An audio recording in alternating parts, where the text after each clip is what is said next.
Today's lesson is on balancing equations. So we'll start off where we left off. Three statements or requirements for chemical equations. It has to be true, has to contain the correct formulas. Water can't be H4O, it's got to be H2O. And the law of conservation of mass must be satisfied, which means matter cannot be created or destroyed. So for example, if I have, let's say, A plus B C2 going to, let's do AB plus C. The number has to match. So I have 1A, that's balanced, 1B, 1B, that's good, but I have 2 C's and only 1 C.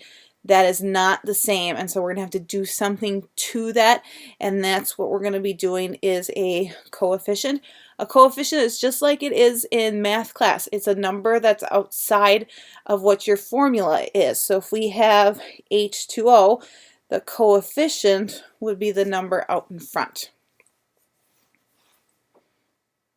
All right, balancing equations, okay?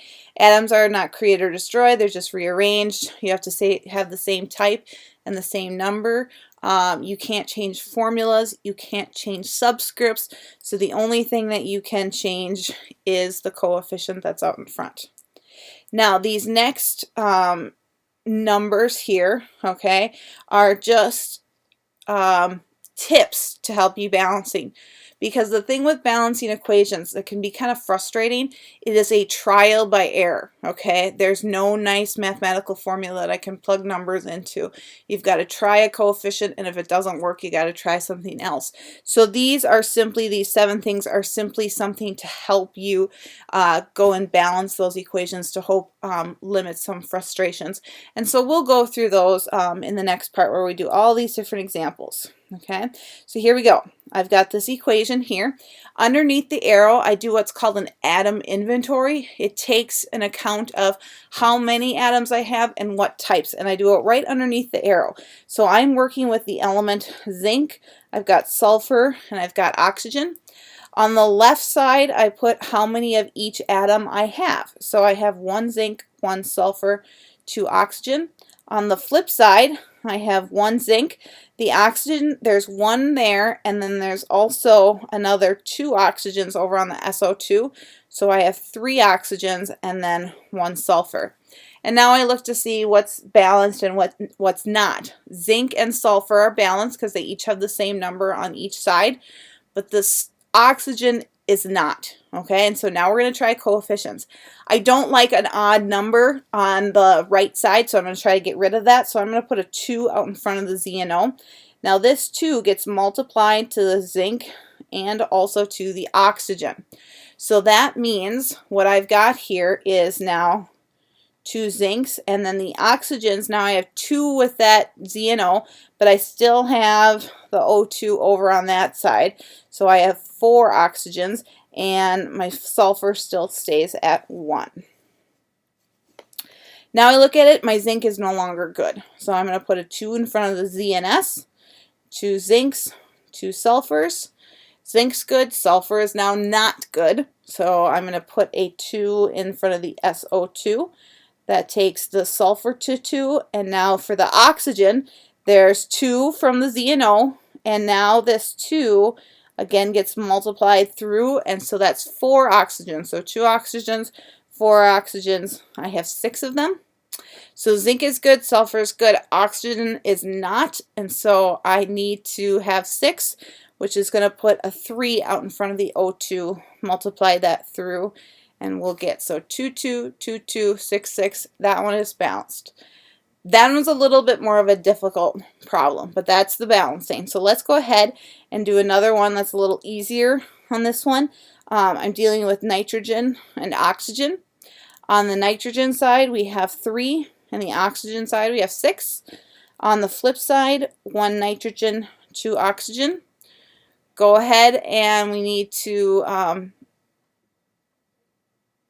go ahead and get this to work out correctly. And so what I'm going to try to do, I need 3 nitrogens on the other side, so I'm going to put a 3 out in front of the NO2. That will give me, again, that multiplies through. That will give me 3 nitrogen and then 6 oxygen. 3366, it's balanced. Now, these lines over here, do not put anything on them, okay? It is understood that if there's nothing in front of it, it's a 1, okay? But it is incorrect if you put a 1, okay? So if you don't need a coefficient, you leave it blank, okay? It is understood that it's a 1, but we don't put anything in front of that, okay?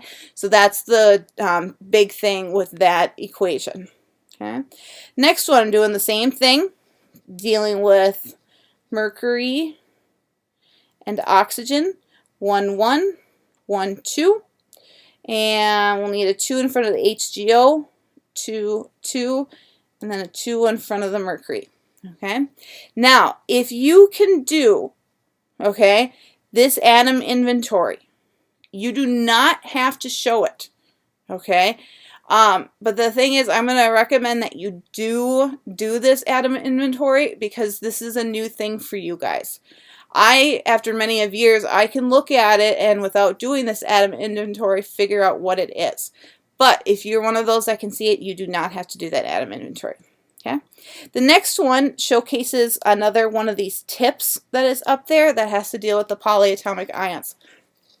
So let's go ahead and walk through this one. Same thing, atom inventory going on. We're dealing with sodium, chlorine, copper, and here's the trick, okay? NO3, that's a polyatomic ion. Take a look on the flip side, and if you see NO3 exactly like that, NO3, which is right there, that is exactly, instead of splitting it up into nitrogen and oxygen, we're going to keep it at NO3, and that will save you some time going through these. Okay, so let's count what we've got. We've got 1 sodium, 1 chlorine, 1 copper, and then that 2 in parentheses goes to the NO3. Flip side, 1 sodium and 1 NO3, 1 copper, 2 chlorine. So now I go ahead and figure out what I need. Sodium's good, but chlorine is not, and so I need 2 over here, which gives me now 2 sodiums and 2 chlorines. And now I need 2 sodiums on the other side, so I'm going to put a coefficient in front of the NaNO2. That's going to give me 2 there and 2 NO3s. And now we are balanced. Same number on all sides for all the different types. And again, leave those ones blank.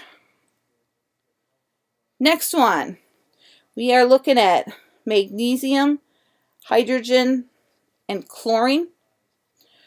1, 1, 1. 1, 2, 2. Put a 2 in front of the HCl, 2, and 2. That takes care of that one. Now, sometimes some of the equations are balanced already, and you don't have to put any coefficient in front. So that's always kind of nice when that happens. Okay, looking over here, Al, and then here's a polyatomic, SO4, and it happens to be SO4 on the other side. So we're going to keep it SO4. And then I'm dealing with calcium. There is another polyatomic ion, and there it is over there as well. And so we will keep that as OH. I've got 2, 3, 1, 2.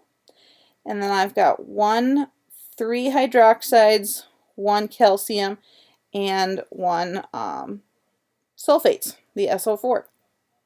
So go ahead, aluminum is not balanced, and I just always start at the top, okay? So aluminum was the first element I wrote down, so I'm going to work with aluminum. And so we're going to put a 2 there.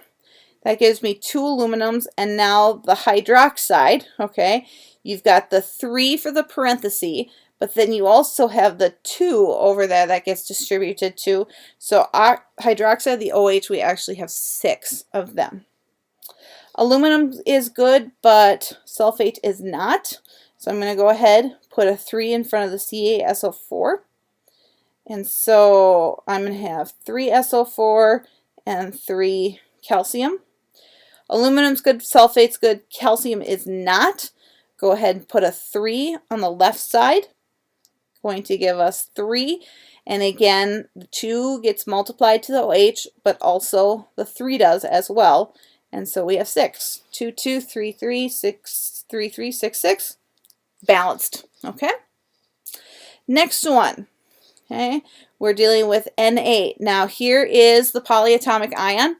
Okay, and I look to see if I have that OH just like that on the back side, and over on the other side with the NaCl and H2O, I do not have OH just like that. So in this case, we have to split this one up, okay, and then now we're dealing with chlorine. So I have 1 sodium, I have 1 oxygen. For the hydrogen, I've got a hydrogen there and then another hydrogen in the other compound. So I'm dealing with 2, and then chlorine is a 1. Backside on the right, 1 sodium, 1 chlorine, 2 hydrogens, and 1 oxygen. And so 1, 1, 1, 1, 2, 2, 1, 1. This is balanced. I don't have to do anything. Just leave it as is. Don't do anything to it. Okay. And finally, our very last one. Okay. Again, Ca. Looking for OH on the other side, and it is not there like OH. Okay, it has to be exactly like that. So we'll split it up into oxygen and hydrogen. And then lastly, NO3, check it over here, and there it is over there. So this one I can leave, NO3. Actually filling out our numbers here, 1 calcium. The 2 gets multiplied to the O and to the H, so I've got 2 oxygens. And then on the hydrogen side, okay, I have 2 hydrogens over there, but I also have another hydrogen over with the HNO3, so I've got 3 hydrogens, and nitrates I've got 1. On the other side, 1 calcium, 2 nitrates, and then for my hydrogens, I have 2. And then 1 for the oxygen. So calcium is good. This example illustrates the final tip. Oxygen and hydrogen are present in just about every single equation. So I'm going to save looking at those. So I'm just going to skip those over and head over to the NO3. And I'm going to put a 2 in front of the HNO3, which will give us now a total of the nitrate. It will give us a total of 2. Sorry, I had to look at it. That's why I paused it. So calcium is good. My nitrate is good. So now I can go ahead and take a look at my oxygen and my hydrogen issues that I've got going on right now. And let's see here. This is, again, it's all trial by error. So we're going to try something. And if it doesn't work, it doesn't work. So let's try a 2 out in front of the H2O. That'll give me 4 hydrogens. And my oxygen will give me 2. Alright, let me go over on the other side and see what I've got, because I think I have miscounted my hydrogen, and I have miscounted it. Okay, here's how I know. Okay, I'm just going to kind of erase some of these little markings here. Okay, so for the hydrogen, here's what I've got. That 2 goes to the hydrogen. So on that compound, I have 2, trying to erase this, I have 2 hydrogens on that side, okay, from the 2 getting multiplied to the hydrogen. And then the 2 here gets distributed to that hydrogen and to the nitrate. And so I had 2 hydrogens there, and I added those up. So now I've got 4. Okay, and so that's the thing with these. It's all trial by error. So that takes us to the end. Those are all of your examples. You need to pick up the worksheet from up front, and you need to give yourself some practice doing all of these balancing of these equations. Let me know if you have any questions on anything.